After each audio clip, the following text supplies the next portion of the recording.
ಎಲ್ರಿಗೂ ನಮಸ್ಕಾರ. ಅಡುಗೆ ಅರಮನೆಗೆ ಸ್ವಾಗತ. ನಾನಿಮ್ಮ ಸೌಮ್ಯ. ಇವತ್ತಿನ ವಿಡಿಯೋದಲ್ಲಿ ಕ್ಯಾರೆಟ್ ಸಬ್ಬಕ್ಕಿ ಪಾಯಸನ ಹೇಗೆ ಮಾಡೋದು ಅಂತ ನಾನಿಲ್ಲಿ ತೋರಿಸ್ತಾ ಇದ್ದೀನಿ. ತುಂಬಾ ಸುಲಭವಾಗಿ ಮಾಡುವಂಥ ಒಂದು ಪಾಯಸ. ನೀವು ಕ್ಯಾರೆಟ್ನ ಯೂಸ್ ಮಾಡಿಕೊಂಡು ಈ ಥರ ಪಾಯಸ ಮಾಡ್ಕೊಂಡು ನೋಡಿ, ನಿಮಗಂತೂ ಟೇಸ್ಟ್ ತುಂಬಾ ಇಷ್ಟ ಆಗುತ್ತೆ. ಹೇಗೆ ಮಾಡ್ಕೊಳ್ಳೋದು ಅಂತ ನೋಡಿ. ನಾನು ಇದಕ್ಕೆ ಮೊದಲು ಸಬ್ಬಕ್ಕಿನ ನೆನೆ ಹಾಕ್ತಾ ಇದ್ದೀನಿ. ನಾನಿಲ್ಲಿ ಒಂದು ಸ್ವಲ್ಪ ಸಬ್ಬಕ್ಕಿನ ತೊಗೊಂಡು ಒಂದು ಅರ್ಧ ಗಂಟೆ ನೆನೆ ಹಾಕಿದ್ದೀನಿ. ನಾನಿಲ್ಲಿ ನೈಲಾನ್ ಸಬ್ಬಕ್ಕಿನ ತೊಗೊಂಡಿದ್ದೀನಿ, ಹಾಗಾಗಿ ಅರ್ಧ ಗಂಟೆ ಸಾಕಾಗತ್ತೆ. ನೀವು ಸ್ವಲ್ಪ ದೊಡ್ಡ ಸಬ್ಬಕ್ಕಿ ತೊಗೊಂಡ್ರೆ 1 ಗಂಟೆ ನೆನೆ ಹಾಕಿ.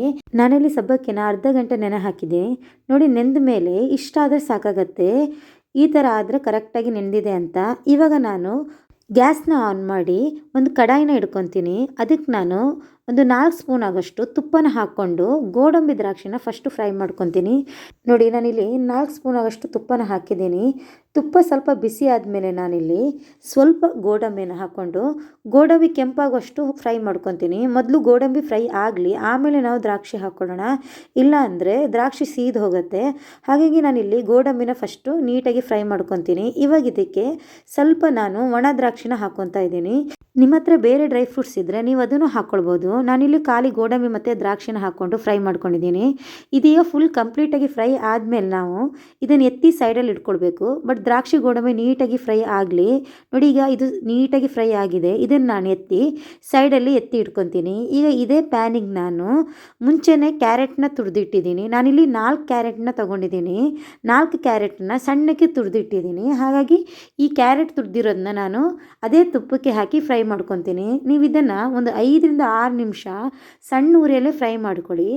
ಕ್ಯಾರೆಟ್ನ ಹಸಿ ಸ್ಮೆಲ್ ಹೋಗಬೇಕು. ಕ್ಯಾರೆಟ್ ಹಸಿ ಸ್ಮೆಲ್ ಹೋಗೋ ತನಕ ನೀವು ಇದನ್ನು ನೀಟಾಗಿ ಫ್ರೈ ಮಾಡ್ಕೊಳ್ಬೇಕು. ಕ್ಯಾರೆಟಲ್ಲಿರೋ ನೀರಿನ ಅಂಶ ಕಂಪ್ಲೀಟಾಗಿ ಡ್ರೈ ಆಗಬೇಕು. ಆಮೇಲೆ ಇದಕ್ಕೆ ನಾನಿಲ್ಲಿ ಅರ್ಧ ಲೀಟ್ರ್ ಆಗೋಷ್ಟು ಹಾಲನ್ನ ಹಾಕ್ತಾಯಿದ್ದೀನಿ. ನೀವಿಲ್ಲಿ ಗಟ್ಟಿ ಹಾಲನ್ನಾದರೂ ಹಾಕ್ಬೋದು, ಇಲ್ಲ ನೀವು ನೀರು ಮಿಕ್ಸ್ ಮಾಡ್ಕೊಂಡಾದರೂ ಹಾಕ್ಬೋದು. ನಾನಿಲ್ಲಿ ಗಟ್ಟಿ ಹಾಲನ್ನ ಹಾಕಿದ್ದೀನಿ. ಅದಕ್ಕೆ ಈಗ ನಾನೊಂದು ಸ್ವಲ್ಪ ನೀರನ್ನ ಹಾಕ್ಕೊಂಡು ಇದನ್ನು ಚೆನ್ನಾಗಿ ಕುದಿಸ್ಕೊತೀನಿ.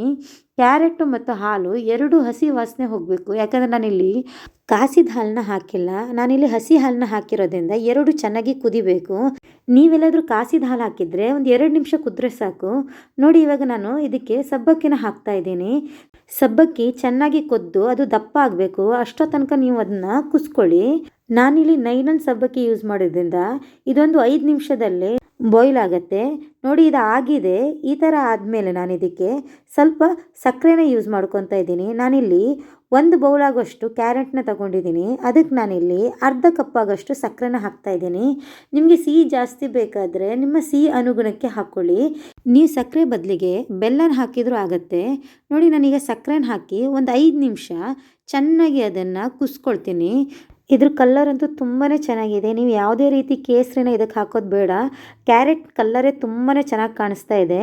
ನೋಡಿ, ಇದು ಆಲ್ರೆಡಿ ಆಗಿದೆ. ಇದು ಆಗ್ತಾ ಬಂದಾಗ ನಾನು ಇದಕ್ಕೆ ಸ್ವಲ್ಪ ಏಲಕ್ಕಿ ಪೌಡರ್ನ ಹಾಕ್ತೀನಿ. ಈ ಏಲಕ್ಕಿ ಪೌಡರ್ನ ಲಾಸ್ಟಲ್ಲಿ ಹಾಕೋದ್ರಿಂದ ಘಮ ತುಂಬ ಚೆನ್ನಾಗಿರುತ್ತೆ. ಹಾಗಾಗಿ ನೀವು ಆದಷ್ಟು ಏಲಕ್ಕಿ ಪೌಡರ್ನ ಲಾಸ್ಟಲ್ಲೇ ಹಾಕಿ. ನೋಡಿ, ಇದೀಗ ಒಂದು ಚೆನ್ನಾಗಿ ಕೊದಿ ಬರಲಿ. ಬಂದ ಮೇಲೆ ನಾವು ಆಲ್ರೆಡಿ ಫ್ರೈ ಮಾಡ್ಕೊಂಡಿರೋ ದ್ರಾಕ್ಷಿ ಗೋಡಂಬಿನ ಇದಕ್ಕೆ ಹಾಕ್ತಾ ಇದ್ದೀನಿ. ನೋಡಿ, ದ್ರಾಕ್ಷಿ ಗೋಡಂಬಿ ಹಾಕಿ ಒಂದು 2 ನಿಮಿಷ ಕೊದ್ರೆ ನಮ್ಮ ಪಾಯಸ ರೆಡಿ ಆಗುತ್ತೆ. ನೀವು ಈ ಪಾಯಸನ ಒಂದು ಸಲ ಮಾಡ್ಕೊಂಡು ನೋಡ್ಕೊಳ್ಳಿ. ಟೇಸ್ಟ್ ಅಂತೂ ತುಂಬಾ ಚೆನ್ನಾಗಿರುತ್ತೆ. ಯಾವಾಗಲೂ ಒಂದೇ ಥರ ಪಾಯಸ ತಿನ್ನೋಕ್ಕಿಂತ ಈ ಥರ ವೆರೈಟಿ ಪಾಯಸನ ಟ್ರೈ ಮಾಡಿ ನೋಡಿ. ಈ ಪಾಯಸ ಮಕ್ಕಳಿಗಂತೂ ತುಂಬಾ ಇಷ್ಟ ಆಗುತ್ತೆ. ನೋಡಿ, ಪಾಯಸದ ಹದ ಈ ಹದಕ್ಕೆ ಇರಲಿ. ನೀವು ಗ್ಯಾಸ್ನ ಆಫ್ ಮಾಡಿದ ಮೇಲೆ ಪಾಯಸ ಸ್ವಲ್ಪ ದಪ್ಪ ಆಗೋ ಚಾನ್ಸಸ್ ಇರುತ್ತೆ. ಹಾಗಾಗಿ ಈ ಹದಕ್ಕೆ ಮಾಡಿಕೊಂಡ್ರೆ ಸರಿಯಾಗಿದೆ.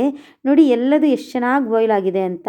ಈ ರೀತಿ ಬಾಯ್ಲ್ ಆಗಬೇಕು. ನೋಡಿ, ಪಾಯಸ ರೆಡಿಯಾಗಿದೆ.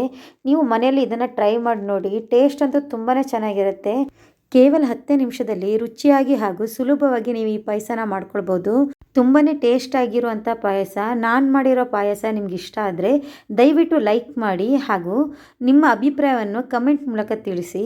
ನನ್ನ ಚಾನಲ್ನ ಸಬ್ಸ್ಕ್ರೈಬ್ ಮಾಡ್ಕೊಳ್ಳಿಲ್ಲ ಅಂದರೆ ದಯವಿಟ್ಟು ಸಬ್ಸ್ಕ್ರೈಬ್ ಮಾಡ್ಕೊಳ್ಳಿ. ಹಾಗೆ ಅಲ್ಲಿರೋ ಬೆಲ್ ಐಕಾನ್ನ ಪ್ರೆಸ್ ಮಾಡಿ. ಧನ್ಯವಾದಗಳು.